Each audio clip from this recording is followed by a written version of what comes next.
I'm not surprised that people within the Nation of Islam killed Malcolm X. He did betray them.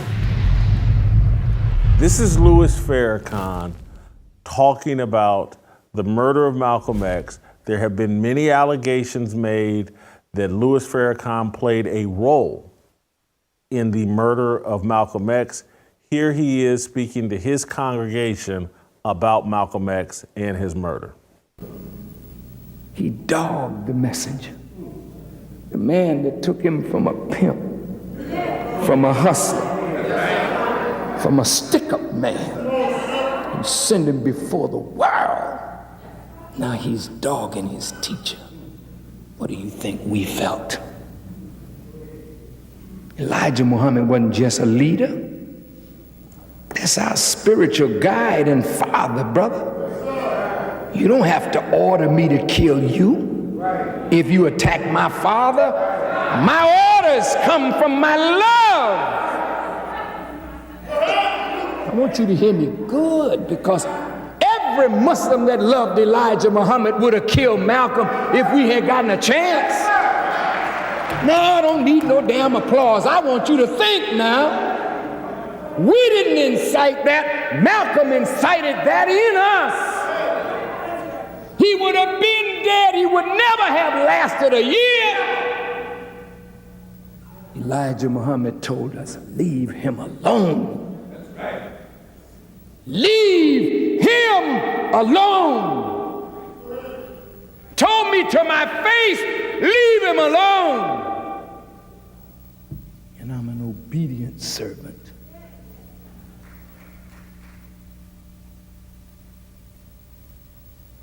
Yeah, I love Elijah Muhammad enough that if you attack him, I would kill you. Yesterday, today, and tomorrow. And I'm not a killer, but neither are you. But if somebody attack what you love, each one of you in here would become a killer instantaneously. Am I lying? Mother, let somebody look like they're attacking your child.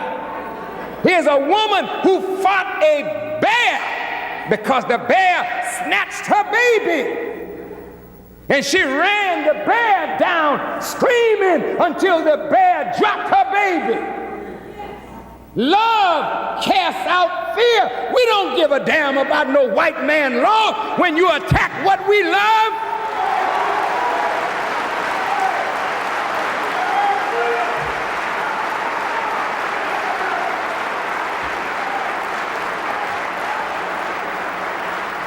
And frankly, it ain't none of your business. What have you got to say about it? Did you teach Malcolm? Did you make Malcolm? Did you clean up Malcolm? Did you put Malcolm out before the world? Was Malcolm your traitor or was he ours? And if we dealt with him like a nation deals with a traitor, what the hell business is it of yours?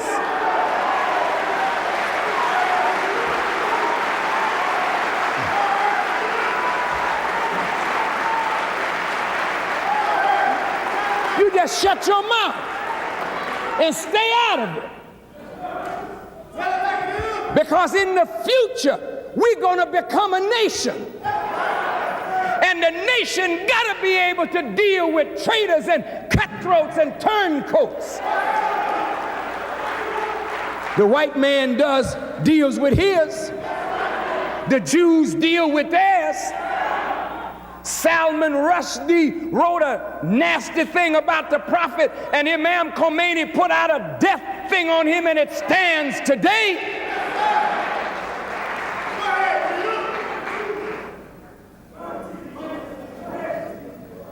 There's certain paths you don't cross.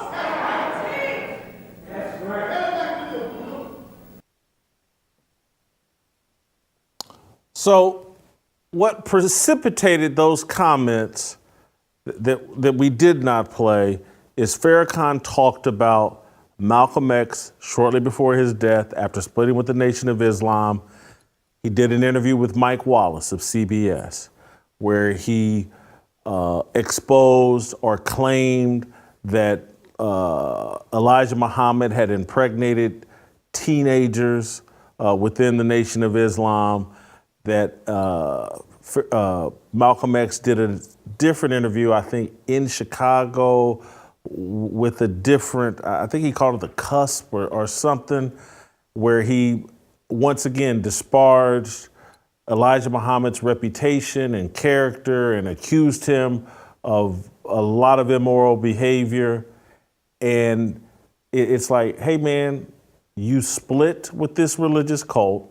Now you've gone, and again, this is Farrakhan's argument, now you've gone to the white media and aired Elijah Muhammad out, and that sparked a passion and an emotion in people who felt like, hey, look, this is my father. This guy made me something, and he's basically arguing that Malcolm X owed Elijah Muhammad a far greater debt. Keep in mind, Malcolm X beforehand was Malcolm Little, in prison, a pimp. Some people say a prostitute. He didn't play that card, but if you do the research on Malcolm X, there's research out there that says he was a male prostitute for men. And so they clean him up, and then he does this type of betrayal. So anyway, it sounds to me as if Louis Farrakhan did not kill Malcolm X, but he was aware of probably the plot to kill Malcolm X and probably knew who did it. Delano, your thoughts on a very complicated relationship between Louis Farrakhan and Malcolm X. Louis Farrakhan did admit that he loved Malcolm X, that other than Elijah Muhammad, there was a time when Malcolm X was the guy he idolized and loved the most. Your thoughts on a complicated relationship?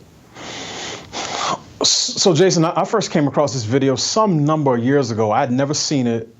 And I just was interested in hearing what Farrakhan had to say. And my first thought was, I was shocked because next to Dr. King, I'd say the next most beloved person in the black community, certainly from that civil rights era on forward, before Obama, was Malcolm X.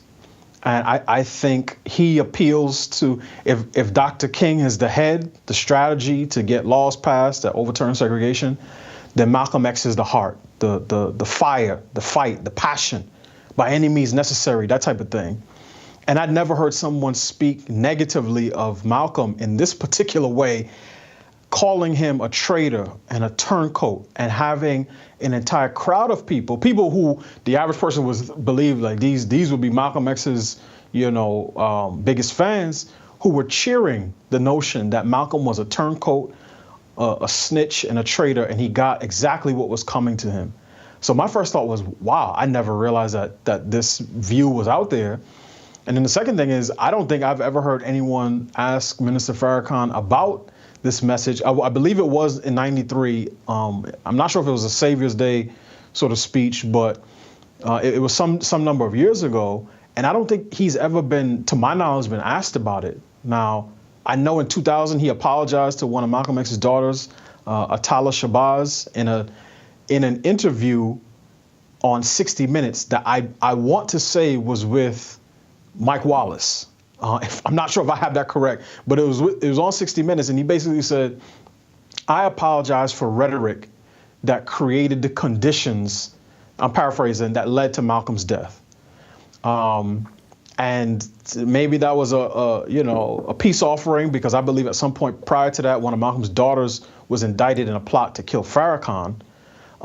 So it's a complicated situation, but I was just shocked because I'd never heard. Jason, imagine you unearth some video of some respected, leader in the Democratic Party, a white person from the South, who black people are like, yeah, this person fights for our rights. And they were at a church basically saying that Dr. King got exactly what was coming to him. And they said this in the mid-90s. And the entire crowd, the type of people who would be putting up, BLM signs and all this other nonsense, the entire crowd was cheering. Imagine the reaction you would have to that. That's sort of how I felt when I saw this video. I saw it years ago and have probably watched it 2 or 3 times over the past 20 some odd years.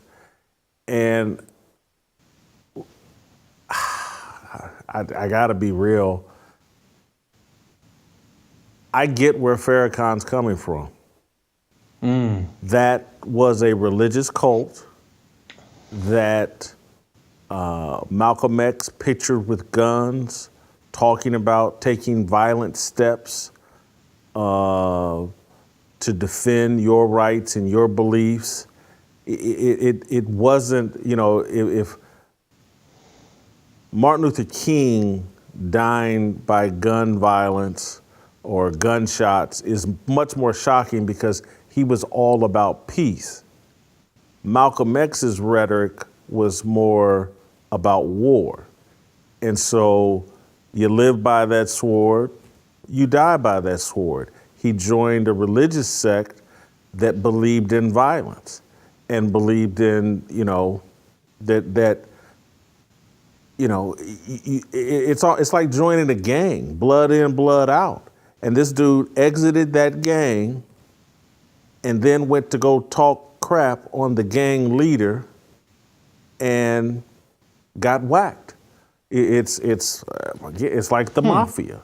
And so if I can sit up and watch Godfather movies and Tony Soprano movies and we can hear real stories about what goes on in the mob and so broke a mortar, or what do they call it, mortar or whatever. He broke those sacred vows and they get whacked. You joined the mob. And that's, you joined the Nation of Islam, and they were, Malcolm X believed in guns and believed in protecting what he believed in. And so I hear Farrakhan's argument, and I don't blame them for considering the guy a traitor. I really don't. Malcolm X, his book is the book I've read the most, it's the most, other than the Bible, it's one of the most profound books I've ever read. It had a huge impact on me. But I'm not someone that has I thought Malcolm X is brilliant. I think he was profound. I think he was visionary, but far from perfect.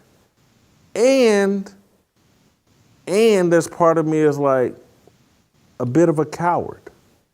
And I say that because Martin Luther King called him out on that in real time, not as harshly as I just did, but it's like, hey man, you can sit up there in the North and talk all that, man, if I was down there, I'd be doing this or that to the white man, blah, blah, blah. And Dr. King's like, no, we down here in the South and they bombing our kids and they got water hoses and they lynching us.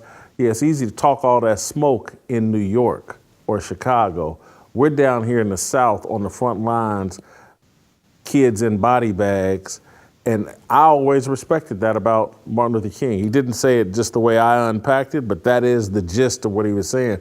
Yeah, y'all can talk all that smoke in New York. Come down here and say it in Mississippi and see if you're ready to see what's coming back at you. So I'm not surprised that people within the Nation of Islam killed Malcolm X.